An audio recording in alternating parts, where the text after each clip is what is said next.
Hey there, everybody. Welcome to The Only Podcast. My name is Chris Vannini. I'm your host here, and I'm joined, as always, by managing editor of TheOnlyColors.com, Joe Toohey. We're going to talk a little bit about where the MSU basketball team is at, preview what's going to be happening in the Big Ten tournament, and talk about hockey. Huge potential championship weekend for the Spartans, home and home against Michigan. We'll talk about that, too.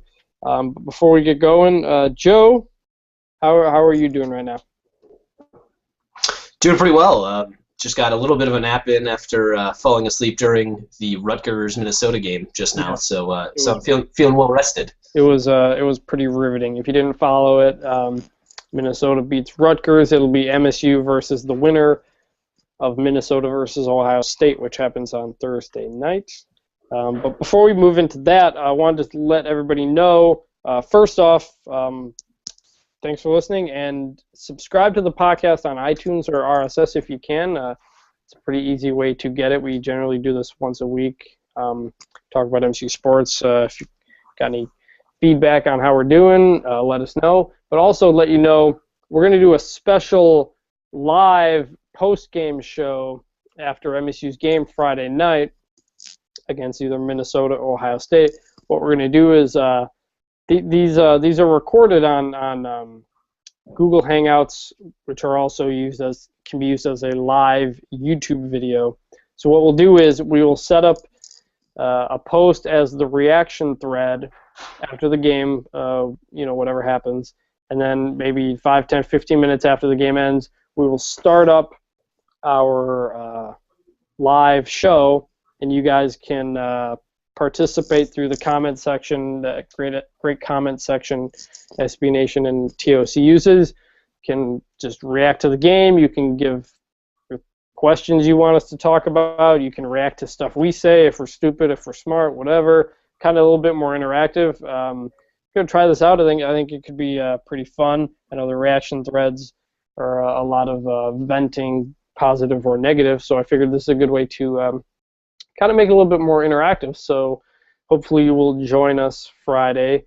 That game is tentatively scheduled for about 9 p.m. It'll start 30 minutes after the previous game ends, which who knows that'll be. They could start at 9, they could start at 9:30, who knows.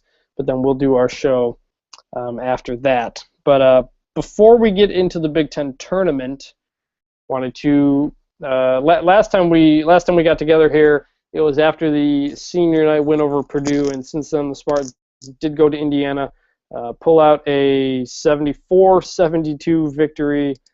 Another one of those where MSU couldn't quite close it out and nearly blew it, but the strategy of fouling up two proved to be effective, and the Spartans came out with a win to finish the regular season at 21-10. Overall, 12-6 in the Big Ten, and get the number 3 seed in the Big Ten tournament. So, Joe, before we talk about what's next and kind of where things are at, this Indiana game was an interesting affair, to say the least, especially the ending. What were your thoughts kind of coming out of that game on Saturday?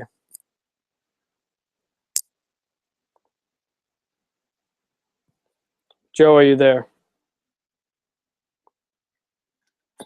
I'm not hearing Joe. This is not good. Let's try to bring him back in here for 1 second.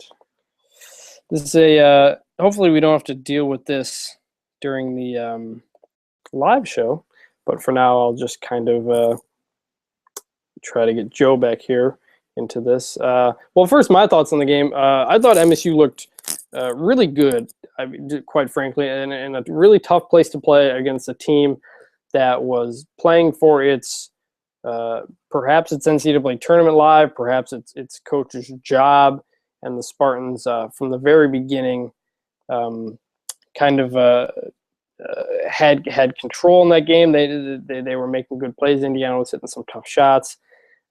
They started to pull away. They're kind of in the second half, and you think it's going to wrap up pretty easily, and then you remember what this MSU team is, and it doesn't.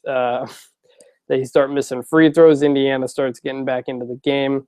I thought it was interesting. Izzo did go with team foul, which is something he kind of has wavered back and forth on this year. There was a 3-point game.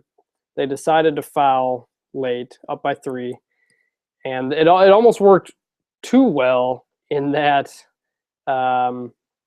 they almost got a steal. They knocked the ball out of the hands, but then I forgot who picked up the ball. Might have been Blackman.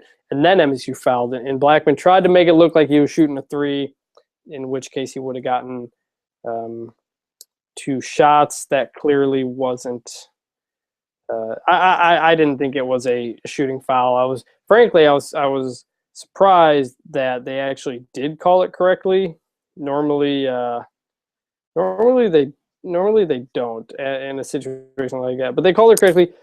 Free throws go, and MSU gets down to Travis Trice. No, it wasn't Trice. It was who was it shooting the free throws? But Indiana gets the ball back up by.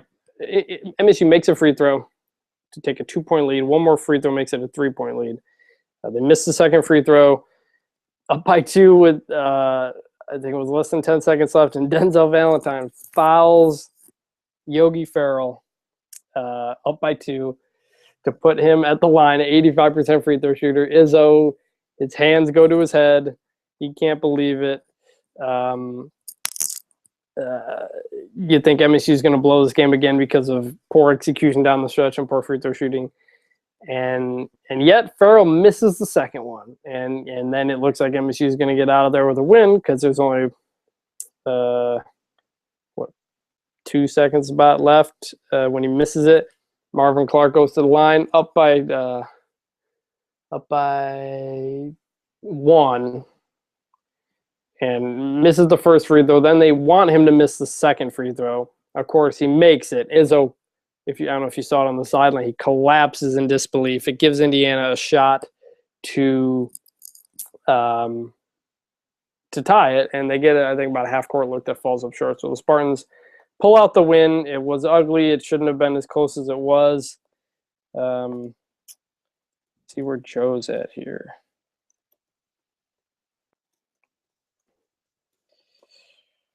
Come on, Joe, where you at?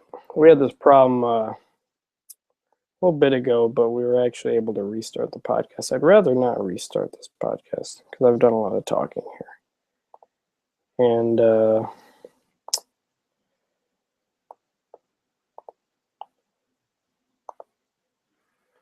okay, there.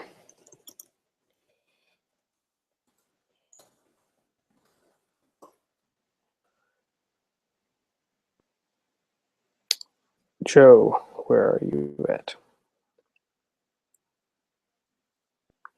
Trying to invite you back into this. Of course, after I say plenty of good things about Google Hangouts, it breaks down. That's not surprising.